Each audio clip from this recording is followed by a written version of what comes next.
Hello! Magandang umaga sa bumubuo ng Bulacan State University. Pwede bang makarinig ng dumadagundog na palakpakan at sigawan?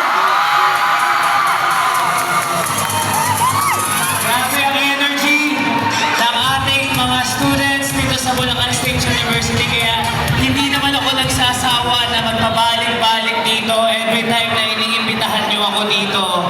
Dahil ang suporta natin sa Bulacan State University at suporta natin sa mga kabataang Bulakenyo dapat hindi magmalapit ng eleksyon.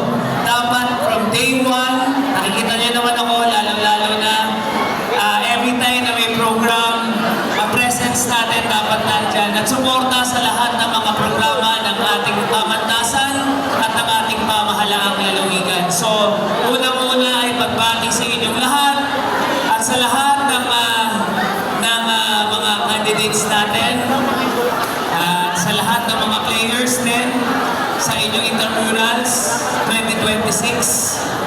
Ayan, so alam ko excited na kayong lahat, kaya hindi naman ako magpapakahaba, dumaan lang ako at alam ko po na excited na ang lahat sa inyong palaro, sa inyong mga contest, sa lahat ng mga sasalihan ninyo.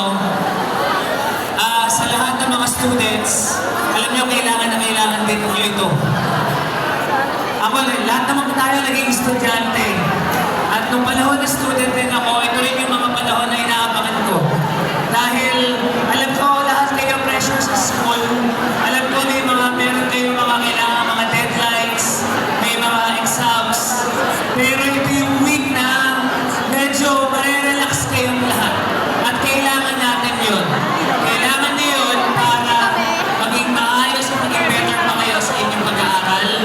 At may mga kasali sa sports, meron mga kasali sa mga katulad na ganito na meron tayong contest ngayon, na beauty contest with budget. At alam ko na pinaghandaan niyo lahat ito. Basta, after nito, balik na ulit tayo sa normal na buhay, aral tayong mabuti. Piliin natin lagi yung academics, makatapos tayo ng pag-aaral natin. Ito, enjoy lang natin itong moment na to. Hindi na, dapat na buhay balance na. Huwag kayo masyadong ma-pressure. Alam nyo, dahil ko nakakausap ng mga estudyante ngayon, pressure na pressure sa pag-aaral.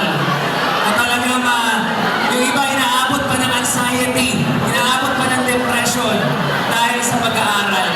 Kaya dapat yung ating mental health, alagaan natin at katulad nito makakatulong sa atin at para mapabuti pa natin yung pag-aaral natin. So yun, gusto ko lang din pasalamatan ang ating Pangulo ng Pamantasan, Dr. D. San Andres, sa ating nanunumparang pangalawang Pangulo ng Ugayang Akademiko, Dr. Warlito Gahita, si Sir Christopher Flamenco, at si Dr. Keno Pian, at Dr. Ruben Borja, at Dr. Elvira Trina Pelayo. Palakpakan po natin silang lahat na naririto.